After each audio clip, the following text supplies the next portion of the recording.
আমি তাকে চিনতাম। একটি বড় কারণ হচ্ছে আমি যখন শুভেচ্ছা অনুষ্ঠান করতাম তার স্ত্রী আমার কাছ থেকে শুভেচ্ছার পাস নিতেন নিয়মিত, এবং তখন তো তিনি একজন মন্ত্রী, কিন্তু আমি কখনো তাকে মন্ত্রী ব্যবহার করতে দেখি নাই। নানাভাবে তার সঙ্গে আমার যোগাযোগ হয়েছে। তার গার্মেন্টস ব্যবসার সঙ্গে সংশ্লিষ্টতা ছিল, এবং আমার বাবা যেহেতু গার্মেন্টস ব্যবসায়ী ছিলেন, তো সেই সময় বহু কাজে তাকে দেখেছি। এবং তার মধ্যে এক ধরনের স্নেহময় বিষয় ছিল, মানুষকে স্নেহ করতেন, এবং ব্যক্তিগত সম্পর্কের ক্ষেত্রে রাজনীতিকে খুব একটা গুরুত্ব দিতেন না। আর আমি এই জন্য আরও মনে করি যে আমার কাছে কোনোদিনই উনি, বোঝাই যায় যে একজন মন্ত্রী তো চাইলে সকল পাশে দাবি করতে পারতেন, কিন্তু উনি সবসময় এইভাবে বলতেন যে কয়েকটা পাস মনে হয় দরকার, যদি পারো নাতি নাতনিরা তোমার অনুষ্ঠানটা দেখতে চায়। তো এটা আমার খুবই মনে পড়ে। উনি হাস্যোজ্জ্বল ছিলেন। আমার কোনো একটি অনুষ্ঠানে আমি তার সাক্ষাৎকার নিয়েছিলাম, এবং তিনি অশ্রু সজল হয়েছিলেন। এই স্মৃতিটা আমার খুব মনে আছে। আমার দুঃখ হয় যে আমরা রাজনীতিবিদদেরকে তাদের যে প্রাপ্য সম্মান সেটি দিতে কুণ্ঠিত হই, এবং আমরা কারো মৃত্যুর পরেও দেখা যায় তার নিন্দায় ব্যস্ত হই। আমার মনে হয় যে এই প্রবণতা থেকে বেরিয়ে আসা দরকার। কেননা রাজনীতি যারা করেন তারা বহু কাজ শুদ্ধ করেন, বহু কাজ ভুল করেন। তারা তো মানুষ, কিন্তু মানুষের প্রয়োজনে, মানুষের জন্য তারা জীবনের একটা বিরাট সময় ব্যয় করেন। ফলে সেই কাজটুকুকে আমার মনে হয় মূল্যায়ন করা উচিত। আমরা জীবন্ত মানুষের ভুলের সমালোচনা করতে পারি, আমরা জীবন্ত মানুষের কোনো কাজের সমালোচনা করতে পারি, কিন্তু আমার সবসময় মনে হয় যে মৃত্যু সকল মানুষকে এই সকল কিছুর ঊর্ধ্বে নিয়ে যায়। তো আমি তাকে তোফায়েল ভাই ডাকতাম, যদিও বয়সে তিনি অনেক বড়, কিন্তু রাজনীতিবিদদের এটি আরেকটি সৌভাগ্য যে তাদের মৃত্যুর শেষ দিন পর্যন্ত কেউ না কেউ তাদেরকে ভাই ডাকে। তারা কারো চাচা নানা হয়ে গেল, তারা সারা জীবন অধিকাংশ মানুষের ভাই থাকেন। আমিও তাকে ভাই ডাকতাম, এবং আমি তার রুহের মাগফিরাত কামনা করি। আমি মনে করি যে এরকম রাজনীতিবিদরা থাকলে তাদের এই রাজনৈতিক অভিজ্ঞতা থেকে তরুণরা অনেক কিছু শিখতে পারতো। আমার এখনও মনে হয় যে আপনাদের মতো যারা রাজনীতি করেছেন, মান্না ভাই, আমি আপনাকেও বলি, আপনাদের বক্তৃতা কিংবা আপনাদের জীবনের অভিজ্ঞতা যদি তরুণরা শুনতো, এবং আপনাদের অভিজ্ঞতা থেকে আপনারা ভাগ করে নিলে তারা যদি সেইখান থেকে কিছুটা কিছুটা করে জানতো এবং ভালো জায়গাগুলিকে তারা ফলো করতো, আমার মনে হয় যে তারা অনেক বেশি আজকের দিনে রাজনীতিতে সফল হতো। দুর্ভাগ্যজনকভাবে তারা স্বৈরতন্ত্রকে দেখেছে এবং স্বৈরাচারকে ফলো করতে শুরু করেছে। এটা আমার কাছে খুব দুঃখ লাগে। Thank you. তুষার, কিছু বলবেন? জি, আপনাকে ধন্যবাদ। প্রথমত আমি আমাদের দেশের একজন ঐতিহাসিক চরিত্র জনাব তোফায়েল আহমেদ, তার মৃত্যুতে তার আত্মার মাগফিরাত কামনা করি। আমরা ইতিহাসে পড়েছি তাদের, আপনারা তো তাদের সাথে রাজনীতি করেছেন, আমরা ইতিহাসে পড়েছি তাদের ভূমিকা, বিশেষত যেটা প্রথম আলোচকও বললেন 69-এর গণ অভ্যুত্থানে তার বিরচিত ভূমিকা, তৎকালীন ডাকসু এবং তার মধ্যে দিয়ে বাংলাদেশ সৃষ্টি, এগুলোর ক্ষেত্রে তার গুরুত্বপূর্ণ ঐতিহাসিক ভূমিকা আছে। কিন্তু আপনি যেটা দিয়ে শুরু করেছিলেন, যে নীরবে নিভৃতে চলে যাওয়া, এরকম একজন ভেটারান পলিটিশিয়ান এক ধরনের নীরবে নিভৃতে চলে গেলেন, এবং সেটা নিয়ে বাংলাদেশে কিন্তু তেমন কিছু হলো না। মানে তাকে যেভাবে বিদায় জানালে তার প্রতি সম্মান জানানো হতো, তার তো অবশ্যই সমালোচনা আছে, থাকবেই। সেটা আমরা জানাতে পারলাম না কেন? এটা তো কাউকে দোষ দিলে হবে না। এখানে আমার কাছে মনে হয় যে একজন ব্যক্তির সাথে, তিনি যে রাজনীতির সাথে ছিলেন, সেই রাজনীতির ভুলগুলো কোথায়, সেটা কিন্তু মূল্যায়নের একটা উপলক্ষ তৈরি হলো। যে আওয়ামী লীগ যে রাজনীতি শেষ পর্যন্ত করলো, এবং তার ফলে আজকে আওয়ামী লীগ বাংলাদেশের রাজনীতি যেখানে অবস্থান করছে, আওয়ামী লীগের এই ধরনের পরিণতি এবং এই তোফায়েল আহমেদ সাহেবের চলে যাওয়ার, এর ফলে তাকে যে রাষ্ট্রীয় মর্যাদা দেওয়ার যে ব্যাপারটা ছিল সেটা যে দেয়া গেল না, এটা কিন্তু আওয়ামী লীগের রাজনৈতিক ভুলের কারণেই। তো সেইটা এই মানে আমাদের জন্য শিক্ষা, যে রাজনীতি যেন আমাদেরকে ওই জায়গায় নিয়ে না যায় যে আমার ব্যক্তিগত ভুল না থাকলেও আমার রাজনীতির কারণে আমার এমন একটা পরিণতি হলো যেটা আমি আসলে পরবর্তীতে আমি প্রাপ্য মর্যাদাটা পেলাম না। এবং এর পাশাপাশি যেটা তিনি ডাকসুর নেতা ছিলেন, শেখ মুজিবুর রহমানকে বড় নেতা বানানোর ক্ষেত্রে তাদের একটা ঐতিহাসিক ভূমিকা ছিল, 11 দফা, এগুলো সবই আমাদের ইতিহাসের সত্য, এবং এগুলোকে অস্বীকার করার কোনো সুযোগ নাই। মুক্তিযুদ্ধের তাদের যে ভূমিকা, বিরচিত ভূমিকা অবশ্যই, কিন্তু মুজিব বাহিনীর গঠন, এটা কিন্তু বাংলাদেশ ইতিহাসে এখনও একটা বিতর্কিত বিষয়। এবং মুক্তিবাহিনীর পাশাপাশি একটা প্যারালাল বাহিনী তৈরি করা, যেটা অস্থায়ী তৎকালীন প্রবাসী অস্থায়ী সরকারের কর্তৃত্বকে একরকম অস্বীকার করেছে বলে বিভিন্ন ইতিহাসের যারা ওই সময়ের ক্যারেক্টার তাদের লেখাপত্রে পাওয়া যায়। এমনকি ভারতীয় সামরিক অফিসার যিনি মুজিব বাহিনী ট্রেনিং দিয়েছিলেন তখন, জেনারেল উবান, তার যে একটা বই ফিফথ আর্মি নামে, phantoms of Chittagong, fifth army of Bangladesh, এই বইয়েও যে বর্ণনাগুলো বা যে ইতিহাস আমরা পাই, এটা কিন্তু আমাদের মধ্যে একটা অস্বস্তি তৈরি করে যে তারা আসলে মুজিব বাহিনী কেন গঠন করা হয়েছিল, মুক্তিবাহিনীর পাশাপাশি এই বাহিনীগুলো কেন দরকার পড়েছিল, এবং পরবর্তীতে স্বাধীন বাংলাদেশে ৭২ থেকে ৭৫ সালে রক্ষী বাহিনীতে পরিণত হলো সেটা। এটা আবার নতুন দেশের সেনাবাহিনীর সাথে, যারা নিজেরা মুক্তিযুদ্ধের একটা গুরুত্বপূর্ণ অংশ, তাদের সাথে একটা দ্বন্দ্ব তৈরি করলো, এবং এই দ্বন্দ্বের ফলে বাংলাদেশ ৭২ থেকে ৭৫, ৩ বছরের মাথায় আবার একটা করুণ পরিণতি কিংবা একটা রক্তাক্ত পরিণতির মধ্যে গেল। এই যে সামগ্রিক ইতিহাস, এখান থেকে আমাদের রাজনীতিবিদদের বা আওয়ামী লীগের রাজনীতির একটা ঐতিহাসিক মূল্যায়ন করা দরকার আছে যে তৎকালীন সময়ে যে আওয়ামী লীগ বিরোধী কিংবা ভারতীয় আধিপত্যবাদ বিরোধী যে রাজনৈতিক শক্তি ছিল, আপনি নিজেও ছাত্রলীগের রাজনীতির সাথে যুক্ত ছিলেন, জাসদের সাথে যুক্ত ছিলেন, এই যে আওয়ামী লীগ জাসদকে দমন করার যে নীতির দিকে তখন গেল, এটা আসলে বাংলাদেশের জন্য প্রয়োজন ছিল কিনা, এবং এতে করে আসলে কার লাভ হয়েছে, নাকি আমরা একটা ভ্রাতৃঘাতী সংঘাতের মধ্যে ঢুকে গিয়েছিলাম, এগুলো মূল্যায়নের একটা নির্মোহ মূল্যায়নের একটা উপলক্ষ্য এই ধরনের ঐতিহাসিক চরিত্রের মধ্য দিয়ে আমরা কিন্তু করতে পারি, এবং সেটা করাটাই ভালো হবে। এবং আমার ইতিহাসের ব্যাপারে আমার বক্তব্য হচ্ছে যে যার যতটুকু প্রাপ্য, কাউকে অতিরিক্ত বন্দনা করা কিংবা একেবারেই খারিজ করে দেয়, এটা না গিয়ে আমাদের উচিত হচ্ছে একটা বস্তুনিষ্ঠ ইতিহাসের চর্চার মধ্যে যাওয়া। সেখানে যার যতটুকু প্রাপ্য, তার যেমন ঐতিহাসিক ভূমিকা আছে, কিছু প্রশ্নবিদ্ধ কর্মকাণ্ডও আছে স্বাধীনতার পরে, এই সব মিলিয়েই তাকে ইতিহাসে তার জায়গাটা করার একটা সুযোগ থাকা দরকার। অস্বীকার করার প্রবণতা, ডিনায়াল খুবই খারাপ। আমার কাছে সবসময় মনে হয় রাজনীতিবিদদের এই ক্ষেত্রে সতর্ক থাকা উচিত। সমস্যা যদি থাকে, সমস্যাটা অ্যাকসেপ্ট করে সমাধানের প্রতিশ্রুতি বা সমাধানের চেষ্টা বা ইচ্ছা, এইটা মানুষের কাছে প্রকাশ করাটাই হচ্ছে রাজনীতিবিদের কাজ। সমস্যা তো তৈরি হবেই, সমস্যা থাকবেই, সমস্যার সমাধানের জন্যই তারা এসেছেন, এবং সেই সমাধানের চেষ্টা বা ইচ্ছা তাদের আছে, যেটা বোঝা যায় যদি সমস্যাকে তারা স্বীকার করেন। কিন্তু কেউ যদি ডিনাই করেন যে না, এটা নাই, হয় নাই, সব ঠিক আছে, তাহলে বুঝতে হবে যে এটা রাজনীতিবিদদের ভুল। তো বেশি ভাড়া আদায় করা হয়েছে, তবে হয়তো মানুষের সহ্যের মধ্যেই ছিল, উচ্চবাচ্য কম হয়েছে, লোকজন খুব একটা প্রতিবাদী হয়নি। অন্যান্য আপনার ঈদ কেমন গেছে? আমার ঈদ গিয়েছে মোটামুটি। যেটি আমি দুঃখ পেয়েছি সেটি হচ্ছে যে গরুর হাটের গরু আমি বাধা দেখেছি মেট্রো রেলের পিলারের সাথে, এটা আমি দুঃখিত হয়েছি। এই কারণে যে যথেষ্ট জায়গা থাকার পরেও মেট্রো রেলের পিলারের নিচে বা মেট্রো রেলের স্টেশনের নিচে গরু বেঁধে রাখাটা আসলে ঠিক হয় না, এটা ভুল হয়েছে।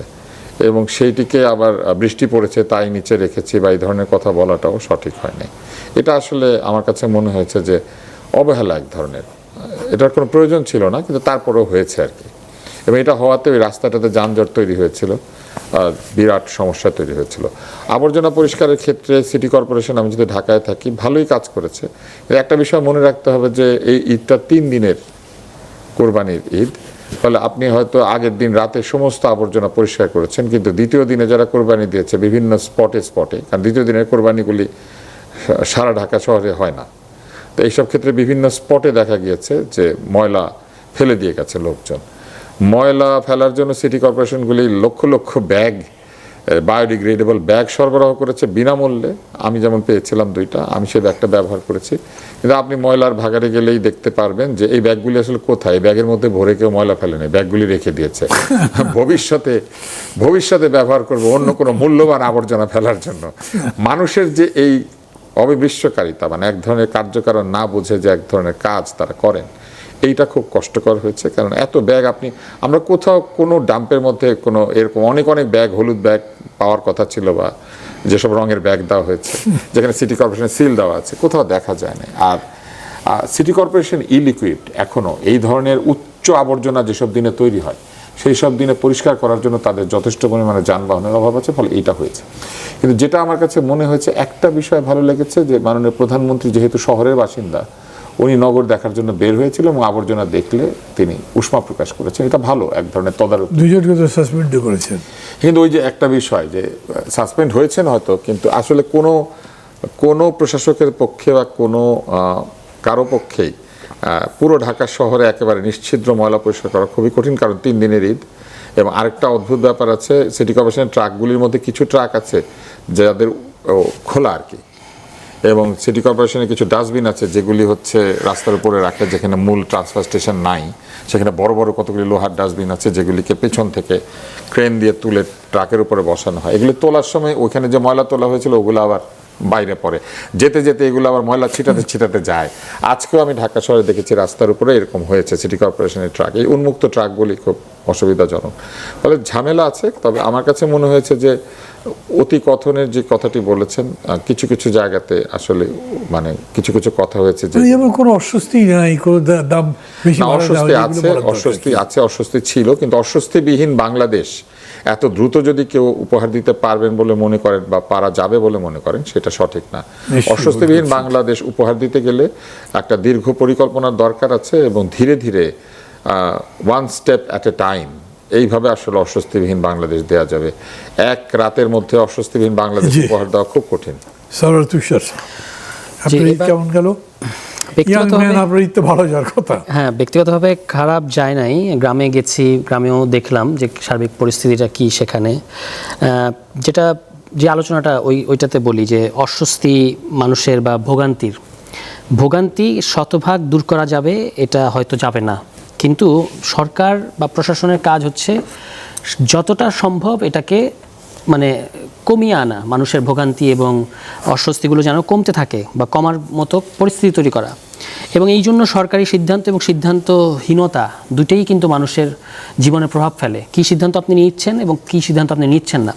এক্ষেত্রে এবারে ঈদে আমি যেটা দেখলাম যে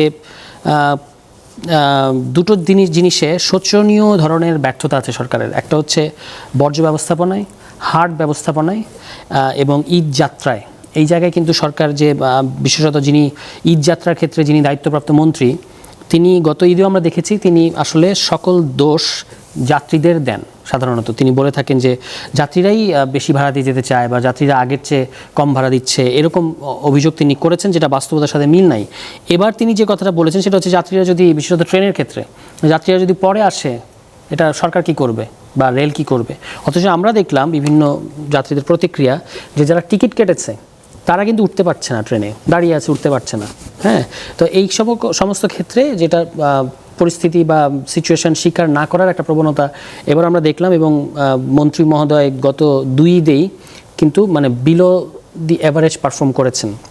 সবচেয়ে যেটা ন্যাক্কারজনক ঘটনা ঘটেছে সারা বাংলাদেশে, বিশেষত ঢাকায়, এটা হচ্ছে হাটে এবার বেসুমার চাঁদাবাজি হয়েছে, মানে বিচিত্র ধরনের চাঁদাবাজি। এটা নিয়ে যমুনা টেলিভিশন বা অন্যান্য অনেক টেলিভিশন নিউজও করেছে। 5 জেলায় তারা হিসাব দিয়েছে যে 108 কোটি টাকা একদিনে 5 জেলার হাটগুলো থেকে তারা জরিপ করে দেখেছে 108 কোটি টাকা চাঁদা উঠেছে। যারা ইজারা নিয়েছেন তারা চাঁদাবাজির সাথে জড়িত, আর রাজনৈতিক দলের নেতাকর্মীরা, মানে সরকারি দলের নেতাকর্মীরা তো আছেই। এবং এটা বিবিধ ফর্মে, হাটের ভেতরে গরু ঢোকানোর পরেও আপনি গরু নামানোর জন্য যে ওখানে যেহেতু বৃষ্টি হয়েছে, ফলে বালু দিতে হয়েছে, বালু দিয়ে জায়গাটা ভরাট করতে হয়েছে, এই বালুর জন্য টাকা নেওয়া হয়েছে আপনার যারা গরু নিয়ে এসছে তাদের কাছ থেকে। দিয়াবাড়ির হাটে এবার ঢাকায় সবচেয়ে বাজে হাট ব্যবস্থাপনা হয়েছে দিয়াবাড়ি, যে হাটটা অনেক বড় একটা হাট। এবং এখানে যাকে ইজারা দেওয়া হয়েছে স্বেচ্ছাসেবক দলের নেতা, আমি মনে করি যে তার ইজারাদারের লাইসেন্স বাতিল করা উচিত।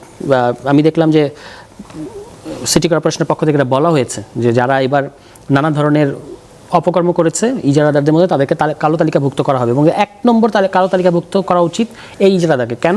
কারণ তিনি প্রথমত, আমরা তো এই যে মেট্রোর কথাটা আসলোই, যে একটা রাস্তা এত সুন্দর একটা মেট্রো, এবং এটা আমরা বিদেশি ঋণ নিয়ে করেছি, সেটার আইল্যান্ডের ফুল থেকে শুরু করে বাগান থেকে শুরু করে ওই যে রেলিং, এগুলো সব নষ্ট হয়ে গেছে এখানে ইজারা বসানোর কারণে। এবং এখানে স্থানীয় সরকার প্রতিমন্ত্রী গিয়ে কিন্তু মিথ্যাচার করেছেন।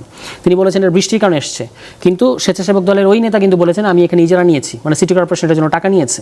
তাহলে এখানে তো ইজারা পড়ার কথা না। বৃষ্টি যে হবে এটা আপনি জানেন, তাহলে আপনার উচিত ছিল ওই হাটের ভেতরেই সেরকম ত্রিপল দিয়ে ব্যবস্থা রাখা, কিন্তু সে ব্যবস্থা রাখা হয় নাই। এবং যেটা মানে হাটের যারা ব্যাপারী, তারা যে অভিযোগটা করেছে সেটা খুবই ভয়াবহ, যে প্রত্যেক ব্যাপারীর কাছ থেকে গরু ধরে ধরে মাথা পিছু 1000 টাকা করে চাঁদা নিয়েছেন উনি, এই ইজারাদারের লোকজন। অর্থাৎ 2.5 লাখ গরু ঢুকেছে এবার দিয়াবাড়ির হাটে। 2.5 লাখ গরু, তার মানে 20 থেকে 25 কোটি টাকা, যেটা কোনো ধরনের আপনার কোনো এখতিয়ার নাই, সেই 20-25 কোটি টাকা আপনি এখান থেকে মানে চাঁদাবাজি হিসেবে নিয়েছেন। এবং এটার একটা তদন্ত হওয়া উচিত এবং তার বিরুদ্ধে শাস্তিমূলক ব্যবস্থা নেওয়া উচিত। বর্জ্য ব্যবস্থাপনায় আজকেরও পত্রিকায় আমি দেখলাম যে ঢাকার বিভিন্ন জায়গায় এখনও পর্যন্ত কিন্তু বর্জ্য রয়ে গেছে, এবং এই ক্ষেত্রে একজন প্রশাসক বলেছিলেন 8 ঘন্টার মধ্যে তিনি অপসারণ করবেন, আরেকজন বলেছিলেন 12 ঘন্টার মধ্যে। গত বছর যখন অন্তর্বর্তী সরকারের আমলে দুর্বল একটা সরকার ছিল, তখনও কিন্তু আমরা মোটামুটি সময়ের মধ্যে বর্জ্য ব্যবস্থাপনার একটা স্বস্তিদায়ক অবস্থা দেখেছিলাম।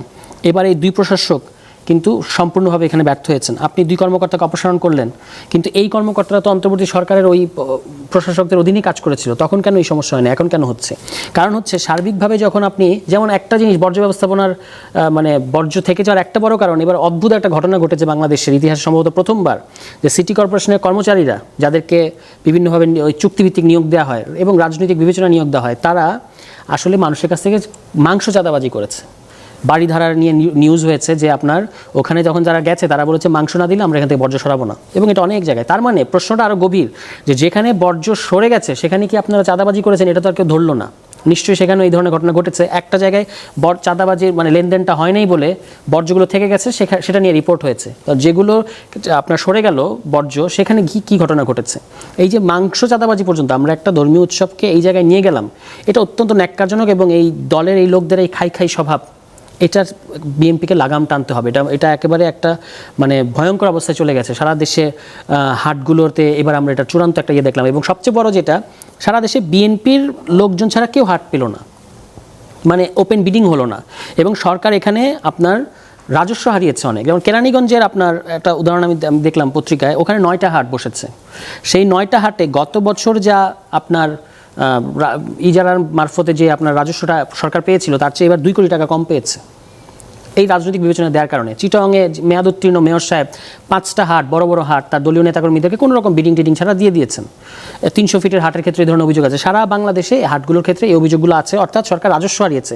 আবার হাসিলে যা আপনার নেওয়ার কথা তার চেয়ে বেশি আপনি নিয়েছেন। একদিকে বেশি চাঁদাবাজি করেছেন, অন্যদিকে আপনি সরকারকে টাকাও কম দিয়েছেন, রাজস্বও কম দিয়েছেন। এই সার্বিক অব্যবস্থাপনাটা এবার সরকার নিয়ন্ত্রণ করতে পারে নাই। তার রাজনৈতিক যারা নেতাকর্মী আছে তাদেরকে একটা ঈদ উপলক্ষে কিছু বাড়তি কামাই করতে দেওয়ার যে সরকারের যে প্রশাসকরা যে ঘুরে বেড়ালেন, ঘুরে যাওয়ার পরে বললেন যে সব ঠিক আছে, কত করে কিন্তু সব তো আমরা তো আর নিউজেই দেখলাম, রিপোর্টে দেখলাম সব ঠিক নাই। সোশ্যাল মিডিয়া এগুলোতে ছবি চলে আসছে যে 4 দিন পরেও বর্জ্য আপনার ওঠানো গেল না, কিন্তু এটা তো গত বছরও ঠিকঠাক ছিল, মোটামুটি ঠিকঠাক ছিল। এখন এর মধ্যে একজন প্রশাসক, অন্তত একজন প্রশাসক দক্ষিণে যিনি, তিনি নির্বাচন করবেন এই ঘোষণা ইতিমধ্যে দিয়েছেন। সারা ঢাকা শহরে বিশেষত দক্ষিণের এখান থেকে বেরোলেও তার পোস্টারে সয়লাভ হয়ে গেছে।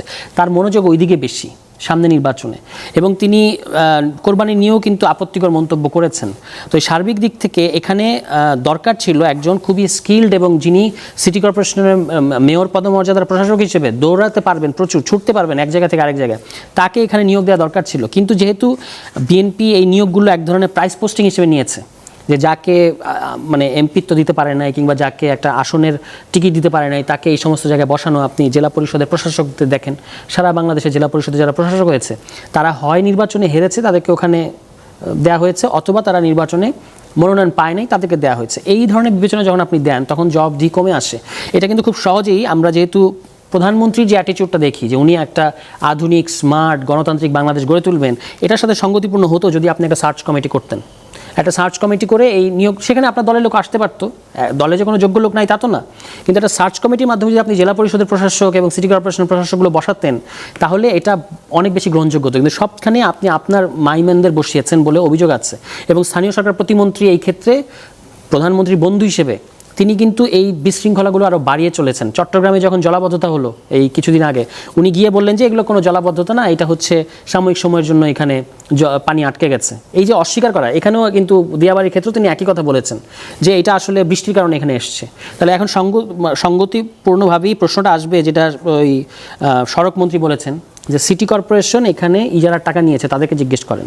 সিটি কর্পোরেশনের স্থানীয় সরকার মন্ত্রণালয়ের অধীনে, তাহলে এটার দায় কি বর্তমান স্থানীয় সরকার প্রতিমন্ত্রী, যাকে আমরা বেশি দৌড়ঝাঁপ করতে দেখছি এই সকল বিষয়ে, তিনি কি এড়াতে পারবেন? এবং প্রশ্নটা আঙুলটা তার দিকেই উঠবে কিন্তু, যে আপনি এই ধরনের দুর্নীতিগুলোর সাথে জড়িত কিনা। জি, জনাব আব্দুল তুষার, একটু অন্যদিকে যাই। পার্বত্য চট্টগ্রামে যিনি মন্ত্রী আছেন, দীপেন দেওয়ান পদত্যাগ করেছেন, দেখেছেন। মানে হঠাৎ করে 100 দিন মাত্র গেল, এখনই সরকার তো স্টেবলও হয়নি ভালো করে। এই পদত্যাগ করার পেছনে কী ঘটনা কিছু বলতে পারবেন?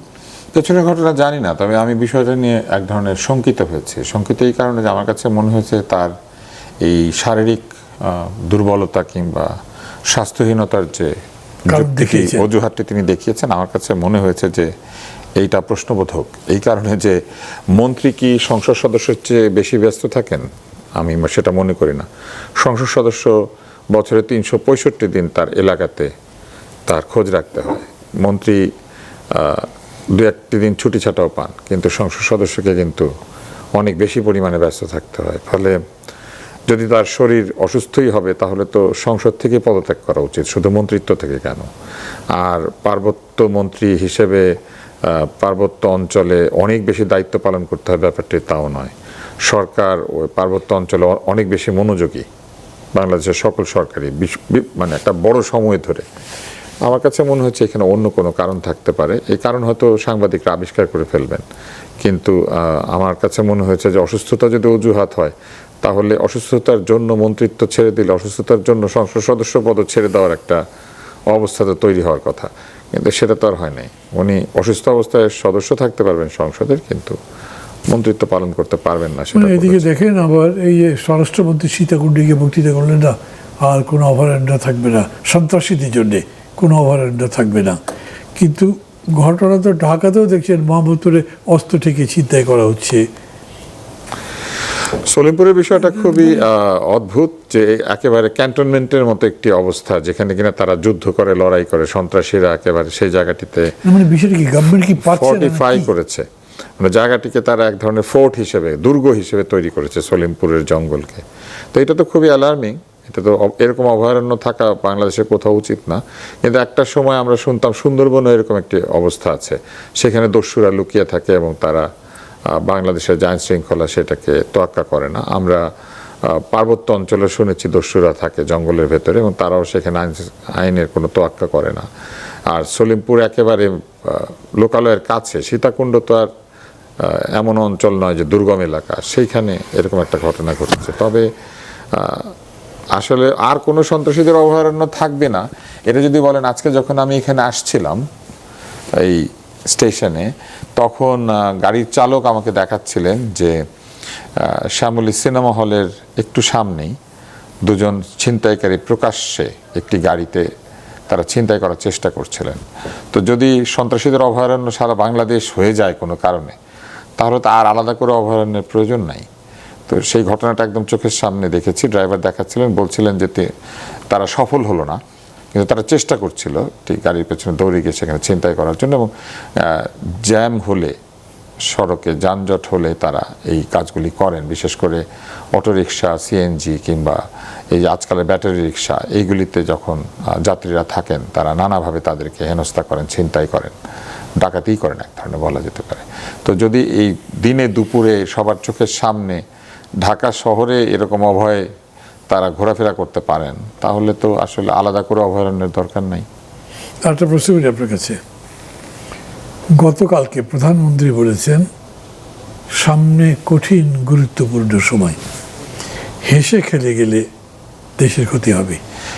আমার ধারণা তিনি তার দলের যারা সদস্য তাদেরকে উদ্দেশ্য করে তিনি এটা বলেছেন যে হেসে খেলে দিন পার করার কোনো সুযোগ নাই, কারণ আসলে কঠিন সময় আসছে। এই কঠিন সময় যে আসছে এটা তো ওই সময়টা কি বোঝাতে চেয়েছে? প্রথমত আন্তর্জাতিক যে অবস্থা এখন, আন্তর্জাতিক পরিমণ্ডলে যুদ্ধ, অর্থনৈতিক সংকট, অর্থনৈতিক সংকোচন, পুঁজিবাদের সংকটের একেবারে নগ্ন চেহারা বেরিয়ে আসা, প্রভাবশালী দেশগুলি বিশেষ করে যারা অত্যন্ত শক্তিশালী সামরিকভাবে, তাদের নেতাদের এক ধরনের কার্যকারণ জ্ঞানহীন, কাণ্ডজ্ঞানহীন কাজ, এই সব কিছু মিলিয়ে আমাদের মতো দেশগুলির জন্য আসলে সময়টা খুবই বিপদসংকুল।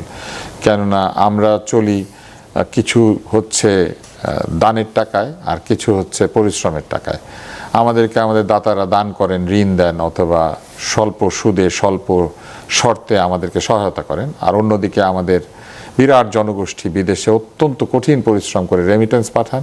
আর আমাদের রপ্তানি যত বেশি বা কমই হোক না কেন, আমাদের রপ্তানি পণ্যের যে ঝুড়িটা সেটা খুবই ছোট, আমাদের ডাইভার্সিফাই হয় না এই রপ্তানি পণ্য। ফলে আমরা কিন্তু অর্থনৈতিকভাবে উন্নতি করেছি হয়তো, কিন্তু আমাদের অর্থনীতি খুব শক্তিশালী ভিত্তির উপরে দাঁড়ায় নাই। এইরকম একটি অবস্থায় যদি সারা পৃথিবীতে তেলের দাম বাড়তে থাকে, যেখানে আমাদের পুরো জ্বালানি আমদানি করতে হয়, অলমোস্ট গ্যাস বাদে আমাদের তরল জ্বালানি পুরোটাই আমদানি করতে হয় বলতে গেলে, এবং যেখানে এখন গ্যাসও আমদানি করতে হচ্ছে, কারণ ইন্ডাস্ট্রিতে গ্যাস সাপ্লাই করার জন্য যথেষ্ট গ্যাস আমাদের নাই। যদি এইভাবে দাম বাড়তে থাকে, মুদ্রাস্ফীতি হয়, ডলারের বাজার টালমাটাল হয়ে যায়, যেখানে আমাদের মূল রিজার্ভ ডলারে আমরা রাখি, সব কিছু মিলিয়ে আমার মনে হয় যে একটা জটিল সময় সামনে আসতে পারে। এবং হেসে খেলে দিন পার করতে গেলে যে এই গরু প্রতি 1000 টাকা চাঁদা আদায় করলে তাহলে তো এটা মোকাবেলা করা সম্ভব হবে না। স্যার তুষার, আপনার কাছে আসি, মানে উনি যে কথাটা বললেন যে জ্বালানি তেলের দাম বাড়ানো হলো, বিদ্যুতের দাম তো এই মাসেই জুন থেকে বাড়বে। আবার এই IMF এর কাছে আপনি 400-500 কোটি টাকা তো চেয়েছে অলরেডি। ব্যাংকিং খাত মানে নতুন করে একটা কাহিনী তুলতে চাইছি না, তারপরে ব্যাংকে কি কি হচ্ছে আজকে তো মানে জল কামান ইত্যাদি ইত্যাদি সব রকম হয়েছে ইসলামী ব্যাংক নিয়ে। মানে কি দাঁড়াচ্ছে কি, নতুন প্যাকেজের শর্ত হিসেবে বিদ্যুৎ জ্বালানির দাম বাড়ানো হচ্ছে, সবাই বলছেন। পরিচালনা ব্যয় মেটাতে সরকার ব্যাংক থেকে ইতিমধ্যে বিপুল পরিমাণ ঋণ নিয়েছেন। সব বিলে তাহলে যাচ্ছে কোন দিশায়? প্রথমে দীপেন দেওয়ান প্রসঙ্গে একটু বলি। তার বাবা কিন্তু শহীদ প্রেসিডেন্ট জিয়াউর রহমানের মন্ত্রিসভারও সদস্য ছিলেন, এই উপজাতি বিষয়ক মন্ত্রী ছিলেন। তিনি কিন্তু মোটেও স্থানীয় বিএনপি আজকে কিন্তু এই পার্বত্য চট্টগ্রামের মধ্যে বিশেষত রাঙামাটিতে এই পদত্যাগের ব্যাপারটা নিয়ে চরম অসন্তোষ কাজ করছে। সড়ক অবরোধের মধ্যে ঘটনা ঘটেছে, মানে বিএনপির মধ্যেই তার যারা অনুসারী, এবং তারা পরিষ্কারভাবে যেটা বলছেন যে তিনি মোটেও শারীরিক কিংবা মানসিকভাবে অসুস্থ না, বরং মন্ত্রণালয়ে দায়িত্ব পাওয়ার পরে তিনি ধারাবাহিকভাবে সেখানকার স্টেক হোল্ডারদের সাথে, ঢাকার ওই বিষয়ে বিশেষজ্ঞ যারা, তাদের সাথে ধারাবাহিক আলাপ আলোচনা চালিয়ে গেছেন যে কী করা যায়। যেহেতু বিএনপির একটা প্রতিশ্রুতি হচ্ছে আপনার রেইনবো নেশন করা, তো সেটার সাথে সঙ্গতিপূর্ণভাবে 31 দফা বাস্তবায়ন কীভাবে করবেন, এটা তিনি দারুণভাবে অ্যাক্টিভ ছিলেন। যেটা ঘটনা ঘটেছে এটা হচ্ছে বিএনপির অন্তর্কন্দলের কারণে তাকে পদত্যাগ করতে হলো, এবং প্রধানমন্ত্রী এখানে আবারও মিসগাইডেড হয়েছেন বলে তার দলের লোকজনই বলছেন। তার সাথে এই মন্ত্রণালয়ের যিনি প্রতিমন্ত্রী, চট্টগ্রামের রাজনীতি অত্যন্ত প্রভাবশালী নেতা মীর হেলাল সাহেব, তাদের একটা দ্বন্দ্ব রয়েছে, এবং এটা নির্বাচনের আগের থেকেই ছিল, এবং এটা কিছুদিন নির্বাচনের কারণে সাময়িক সময়ের জন্য ধামাচাপা পড়েছে, এখন এটা আবার সামনে চলে এসেছে। বিষয়টা যেটা ঘটলো যে আপনার মন্ত্রিসভায় 3 মাসের মধ্যে প্রথম একজন মাইনরিটি মন্ত্রীকে পদত্যাগ করতে হলো, এবং এটা আপনি আটকাতে পারলেন না। তাহলে আপনি যাদেরকে দেখিয়ে পার্বত্য চট্টগ্রামের ভোটটা আপনার দিকে নিলেন, এখন তো আর তাদেরকে আপনি ধরে রাখার কোনো চেষ্টা করছেন না, এবং পদত্যাগপত্র কিন্তু প্রধানমন্ত্রী গ্রহণ করেছেন। এবং এই ধরনের ক্ষেত্রে শারীরিক বা মানসিক শারীরিক যে অসুস্থতার কথা বলা হয়, দেখানো হয়, এটা তো সত্য না, এটা আমরা সবাই বুঝি। তাহলে প্রধানমন্ত্রী এই পদত্যাগপত্র যখন গ্রহণ করেছেন, ঘটনাটা এরকম করতে পারে তিনিই বলেছেন পদত্যাগ করতে সার্বিক পরিস্থিতি ভেতরের কারণে। এখন এটা বিএনপির সিদ্ধান্ত বিএনপি নেবে, কিন্তু এটা আলটিমেটলি যেটা হলো পার্বত্য চট্টগ্রামের মানুষজন, যারা আদিবাসী জনগোষ্ঠী আছে, তারা কিন্তু এক ধরনের প্রতারিত বোধ করতে পারে। আজকেই এটা নিয়ে তাদের মিশ্র প্রতিক্রিয়া, প্রথম আলো এটা নিয়ে বড় করে একটা রিপোর্ট করেছে। তো স্বাভাবিকভাবে এটা আমাদের জন্য ভালো হলো না। পার্বত্য চট্টগ্রাম এমনিতে আমরা এটাকে সামলাতে পারছি না। আমাদের উচিত একজন বাংলাদেশপন্থী, ওই কমিউনিটির একজন বাংলাদেশপন্থী মানুষ, যিনি আসলে এই পার্বত্য চট্টগ্রামের সাথে আমাদের যে অ্যাসিমিলেশনের যে ঘাটতি, এটা দূর করবেন। কিন্তু 3 মাসের মধ্যে যখন আপনি একজনকে মন্ত্রণালয় থেকে যাকে চলে যেতে হলো, এটা আসলে সম্পর্ক আরও অবনতি ঘটাবে, মানে বাঙালি জাতির সাথে আপনার আদিবাসী কমিউনিটির সম্পর্কে আরও অবনতি ঘটাবে, বিএনপির প্রতি একটা অবিশ্বাস তৈরি করতে পারে। এর পাশাপাশি সামনে কঠিন সময় যাচ্ছে, প্রধানমন্ত্রী বলেছেন, যখন তিনি বলেন মনে হয় যে তিনি সকল কিছু সঠিক সিদ্ধান্ত নিচ্ছেন বা তার সরকার সকল কিছু সঠিক সিদ্ধান্ত নিচ্ছে, কিন্তু কেউ যেন ওই যে এর আগে বলেছেন তলে তলে অমুকের সাথে আতাত করছে, মানে কেউ যেন ষড়যন্ত্র করে এগুলো সব ভেস্তে দিতে চাচ্ছে। ঘটনার কি আসলে তাই? আপনি বলেন যে সরকারের একটা মন্ত্রণালয় কি পারফর্ম করছে? একটা কোনো মন্ত্রণালয়? অর্থনীতিতে শোচনীয় অবস্থা, জ্বালানি তেলের দাম আবারও আপনি 2য় দফা বাড়ালেন, যেটা একেবারে না বাড়ানোর যথেষ্ট কারণ ছিল, মানে স্কোপ ছিল, কিন্তু ইন্টারন্যাশনালিতে কমেছে। এবং আপনি কি করেছেন যে এই যে অক্টেনের একটা উদাহরণ দিই, 105 টাকা আপনি আমদানি করেন এবং আপনি বিক্রি করেন 151 টাকায়। এর বাকি এই যে মাঝখানের যে জায়গাটা, এটা হচ্ছে পরিবেশন যে ব্যয়টা, এটা বাদ দিলে বাকিটুকু হচ্ছে বিভিন্ন ধরনের ট্যাক্স। সরকার, অর্থাৎ সরকার এটাকে একটা, যেহেতু রাজস্ব ঘাটতিতে আছে, এটাকে একটা রাজস্ব আদায়ের একটা ক্ষেত্র হিসেবে ধরে নিয়েছে। এবং যেহেতু জ্বালানি ছাড়া মানুষ চলতে পারবে না, জ্বালানি, মোবাইল ফোনের বিল, এই যে কিছু যে জায়গা আছে যেগুলো ছাড়া প্রতিদিন মানুষ চলতে পারবে না, সেখান থেকে বেশি বেশি একেবারে অ্যাগ্রেসিভ কায়দার ট্যাক্স ওঠানো, এটা হচ্ছে বর্তমান সরকার একটা হিসেবে নিয়েছে, মানে তার কৌশল হিসেবে নিয়েছে। সামনে বাজেট আসতে যাচ্ছে, বাজেটে আপনি এবার স্মরণকালের সবচেয়ে বেশি 9 লক্ষ কোটি টাকা, 9 লক্ষ কোটি 30 হাজার কোটি টাকা, 9 লক্ষ 30 হাজার কোটি টাকার আপনি বাজেট করছেন। শুনতে খুব ভালো লাগে যে, এবং আমরা আলোচনা করি বাজেট আসলেই অমুক খাতে বরাদ্দ বাড়ানো দরকার, তমুক খাতে বরাদ্দ বাড়ানো দরকার, কিন্তু সরকার অলরেডি কিন্তু বাজেটটা করে ফেলেছে, সেটা শুধু পেশ হবে। সেখানে অলরেডি পত্রপত্রিকা নিউজ অনুযায়ী আপনি 9 লক্ষ 30 হাজার কোটি টাকার একটা বাজেটে পরিচালন ব্যয় রেখেছেন 60 লক্ষ 30 হাজার কোটি টাকা, এবং উন্নয়ন ব্যয় হচ্ছে বাকিটা, অর্থাৎ দ্বিগুণেরও কম, মানে উন্নয়ন ব্যয়ের দ্বিগুণেরও বেশি হচ্ছে আপনার পরিচালন ব্যয়। 3 লক্ষ কোটি টাকা আপনি রেখেছেন উন্নয়ন ব্যয়, এবং সবচেয়ে যেটা বিস্ময়কর, এই উন্নয়ন ব্যয়ের 3 লক্ষ কোটি টাকার মধ্যে 1,70,000 কোটি টাকা হচ্ছে থোক বরাদ্দ, যেটা অনির্দিষ্ট, আপনি কোথায় খরচ করবেন কেউ জানে। বিভিন্ন মন্ত্রণালয়ের অধীনে আপনি থোক বরাদ্দ রেখেছেন 1,70,000 কোটি টাকা। 3 লক্ষ কোটি টাকার মধ্যে 1,70,000 হলে এটা অর্ধেকের বেশি। এবং আপনি জানেন যে থোক বরাদ্দ নিয়ে সবসময়ই প্রশ্ন আছে যে এটা কোথায় খরচ হবে, কী হবে, এটা তো রাজনৈতিক বিবেচনা অনেক সময় খরচ হয়। আপনার মন্ত্রণালয়ে আপনি দিয়ে দিলেন, আপনার জেলার একটা স্যাংশন দিয়ে দিলেন। গত অর্থ বছর কত ছিল থোক বরাদ্দ? 10,000 কোটি টাকা। এর আগের অর্থ বছর ছিল 11,000 কোটি টাকা, এবার আপনি করছেন 1,70,000 কোটি টাকা, তার মানে 10 গুণ আপনি এক ধাক্কায় বাড়িয়ে দিচ্ছেন। অর্থাৎ এডিপি, যেটার দ্বারা আমাদের দেশে অবকাঠামো সহ অন্যান্য, আপনি অবকাঠামো না করলে এখানে ইনভেস্টমেন্ট আসবে কীভাবে? তাহলে এই যে উন্নয়ন ব্যয়, আপনি থোক বরাদ্দটা এত বড় একটা থোক বরাদ্দ, মানে 1 লক্ষ কোটি টাকার কিছু বেশি থাকবে এবার এই অর্থ বছরে উন্নয়ন বরাদ্দ, বাকি সবই পরিচালন ব্যয় যেগুলো অনুৎপাদনশীল এবং থোক বরাদ্দ। এরকম একটা বাজেট কিন্তু এবার হতে যাচ্ছে। IMF এর ঋণ সরকার পায় নাই, যেটা প্রথমে তাদেরকে আগের কিস্তি ফেরত দিয়ে দিল। আমাদের অর্থমন্ত্রী কিন্তু এসে এমনভাবে বললেন যে তিনি প্রায় একটা সমাজতান্ত্রিক দেশের বিপ্লবী একজন অর্থমন্ত্রী, যে আমাদের IMF এর লোন লাগবে না, এবং মানে IMF এর লোন লাগবে না কীরকম, যে আমরা কি IMF এর পেছনে পেছনে দৌড়াবো? কিন্তু সেই কিস্তিটা আপনি বাদ দিয়ে কিন্তু আমার নতুন কিস্তি দিকে যাচ্ছে, সেখানে শর্ত আরও কঠিন হবে। ফলে সার্বিক দিক থেকে সরকারের ভুল পলিসি কিন্তু পরিস্থিতিটাকে আরও কঠিন করে তুলছে। জি, আপনাদের দুইজনের কাছে দুটো প্রশ্ন আছে, সময় আছে 2 মিনিট, ওটা বুঝেই বলবেন, কিছু আমার কাছে উপায় নেই। আপনার কাছে প্রশ্ন হচ্ছে, প্রাথমিক ও গণশিক্ষা প্রতিমন্ত্রী ববি হাজরাজ ঢাকা ইউনিভার্সিটি একটা কমপ্লিট করেছেন, শুনেছেন তো? পরে প্রত্যাহার করেছেন, কি বলবেন? প্রথম বিষয় হচ্ছে ঢাকা বিশ্ববিদ্যালয় তো আসলে সরকারি বিশ্ববিদ্যালয়, ফলে এখানে যদি কোনো ব্যর্থতা থাকে সরকারকে এটার দায় নিতে হবে। এখানে গবেষণা হয় না কেন? কারণ এটাকে দলীয় করা হয়েছে, এটাকে রাজনীতিকীকরণ করা হয়েছে। এখানে গবেষকের চাইতে বেশি মূল্য হচ্ছে তোষামোদকারীর। ফলে এইখানে যদি গবেষণা হয় না কেন এই প্রশ্ন যদি কেউ করেন, তাহলে আগে বলতে হবে যে গবেষণায় বরাদ্দ দেন কত টাকা, গবেষকদেরকে কি উৎসাহ দেন, এখানে কি আসলেই প্রকৃত অর্থে শিক্ষার পরিবেশ তৈরি করার জন্য রাজনীতিবিদরা যথেষ্ট পরিমাণে মনোযোগী ছিলেন। আর যে জায়গাটাতে উনি ভুল করেছেন সেটা হচ্ছে উনি এটার সাথে প্রাইভেট বিশ্ববিদ্যালয়কে তুলনা দিয়ে বলেছেন ওইখানে অনেক বেশি হয়। তো ওইখানে তো বেশি হওয়ারই কথা, কেননা ওইখানে এরকম রাজনীতি নাই। ওইখানে তারা বিভিন্ন র্যাঙ্কিংয়ে স্থান পাওয়ার জন্য নিজে থেকে চেষ্টা করেন, কারণ ওইটার জন্য তাদের ভর্তি বাড়ে। যে ইউনিভার্সিটির র্যাঙ্কিংয়ে যত বেশি থাকে তারা বেশি টাকাও নিতে পারে এবং তাদের ভর্তির ইচ্ছুদের সংখ্যা বেড়ে যায়। ফলে আমার কাছে মনে হয় ববি পলিটিক্যালি ইনকারেক্ট একটা কথা বলে ফেলেছিলেন, কি তবে কথাটা মিথ্যা না। ঢাকা বিশ্ববিদ্যালয় আসলেই গবেষণায়, জ্ঞানে, বিদ্যার যে বিষয়গুলি রয়েছে সেখানে অনেকের চাইতে পিছিয়ে আছে, কিন্তু এই পিছিয়ে থাকার কারণটা সরকার নিজেই অনেক ক্ষেত্রে। আপনার কাছে আমার প্রশ্ন হচ্ছে, হাসনাত আবদুল্লাহ বলেছেন মূর্খদের সাথে এখন রাজনীতি করতে হচ্ছে। এটা তিনি ওই কুমিল্লা জেলা পরিষদ প্রশাসক যে একটা বিভ্রান্তি তৈরি করলেন, সম্ভবত সেটার প্রতিক্রিয়ায় বলেছেন, যে কথাটা এমনভাবে বললেন যে প্রথমত রাজস্ব খাত থেকে, জেলা পরিষদের রাজস্ব তহবিল থেকে, যেটা রাজস্ব তহবিল থেকে না। দ্বিতীয় কথা হচ্ছে আপনার এমনভাবে কথাটা এসছে যে হাসনাত আবদুল্লাহ নিজে 10 কোটি টাকা নিয়ে গেছে, কিন্তু এটা হচ্ছে ওই যে থোক বরাদ্দে যে আলোচনা আমি করছিলাম সেরকম একটা বিশেষ বরাদ্দ, যেটা জেলা পরিষদ কখনোই ব্যক্তির হাতে আসে না, জেলা পরিষদই খরচ করবে, এবং কোন খাতে খরচ হয়েছে না হয়েছে এটা আপনি হিসাব নিতে পারবেন। এই কথাটা যখন কুমিল্লা জেলা পরিষদ প্রশাসক, এই যে অনির্বাচিত প্রশাসক যাদেরকে বর্তমান প্রধানমন্ত্রী বসিয়েছেন, কথাটা এভাবে বলেছেন, যিনি রাজস্ব তহবিল এবং ব্যক্তির হাতে যায় কি না যায়, উন্নয়ন বরাদ্দ, বিশেষ বরাদ্দ, এগুলো পার্থক্য করতে পারছেন না, সেটারই একটা সংক্ষুব্ধ ব্যক্তির একটা প্রতিক্রিয়া হিসেবে আমি দেখেছি, যে যেহেতু এটা তার ইমেজ এবং এটা নিয়ে পত্রপত্রিকায় ব্যাপকভাবে নিউজ হয়েছে এমনভাবে যে হাসনাত আবদুল্লাহ এটা নিয়ে গেছেন, তখন এটার প্রতিক্রিয়া তিনি এই কথাটা বলেছেন আমার ধারণা। Thank you.